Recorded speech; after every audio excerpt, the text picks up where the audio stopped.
Video देखा जिसमें BLO is giving some allegations. The form has gone to the BLO के पास form authenticate करने के लिए गया. Is it self the proof that procedure is being followed. If there have been some hidden motives, the form would not have gone to BLO. BLO के पास form गया, इसका मतलब है कि प्रोसेस फॉलो हो रहा है. सर्विस जो कंडक्ट रूल्स हैं, जो एप्लीकेबल रूल्स हैं, उसके अकॉर्डिंग जो भी एक्शन होगा वो सरकार लेगी. এসা নিয়ে করিমগঞ্জ জেলার মানুষ একটা সাংঘাতিক বিভ্রান্তিক পরিস্থিতির মধ্যে আছে. আমরা দেখি সোশ্যাল মিডিয়ায় বিভিন্ন অভিযোগ পাল্টা অভিযোগ. ঠিক সেই সময় আমি শুনলাম করিমগঞ্জের ডিসি সাহেবকে একটা স্পষ্টীকরণ দিতে. উনি বললেন যে এসআরএ প্রক্রিয়াটা যেটা সেটা বিরোধীদের হাতে তুলে ধরা হচ্ছে যাতে সঠিকভাবে ভেরিফিকেশন করে একটা রিপোর্ট সাবমিট করার জন্য. কিন্তু জনসাধারণের মূল প্রশ্ন কিন্তু সেটা নয়.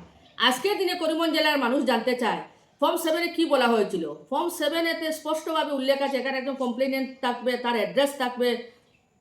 এই কমপ্লেনের পিটিশনের মাধ্যমে মানে মানুষ ওনাদেরকে কী অভিযোগ আছে, অভিযোগ সম্পর্কে ডিটেলস তুলে ধরতে হবে.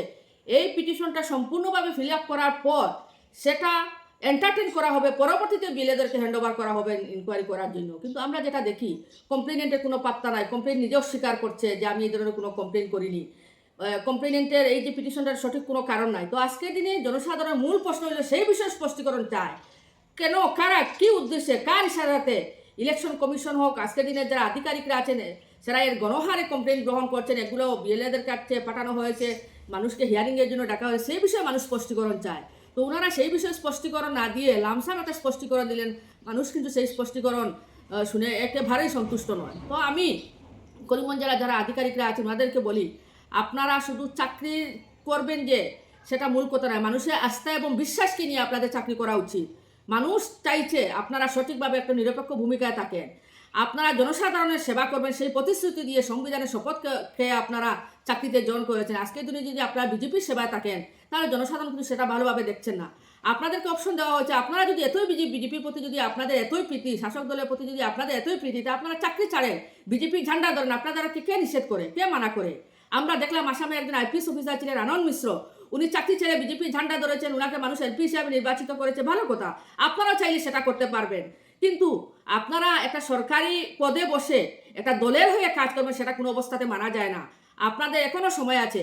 আমি আপনাদেরকে বলি, একটা সুষ্ঠু একটা ভোটার লিস্ট তৈরি করে জনসাধারণকে আপনারা উপহার দেন, সুষ্ঠু একটা নির্বাচন অনুষ্ঠিত করুন. সেটা গণতন্ত্র মানুষকে অধিকার দিয়েছে ভোটাধিকার করে, আপনাদেরকে ভোটাধিকার কর্তন করার অধিকার খেয়ে দিল. জনসাধারণ কিন্তু সেটা ভালোভাবে মেনে নিতে পারছে না. আপনারা সঠিকভাবে একটা সিদ্ধান্ত নেন, সঠিক একটা ভোটার লিস্ট উপহার দেন. আমি আবারও বলছি, নয়তোবা করিমগঞ্জ জেলা কোনায় কোনায় মানুষ খুবই পুষছে না. সেই খুবই যদি বহিঃপ্রকাশ ঘটে আপনারা কিন্তু দায়ী থাকবেন. আপনাদেরকে আবারও বলি, আপনি একটা পরিবেশ তৈরি করে দেন যাতে সুষ্ঠু একটা ভোটার লিস্ট তৈরি হয়.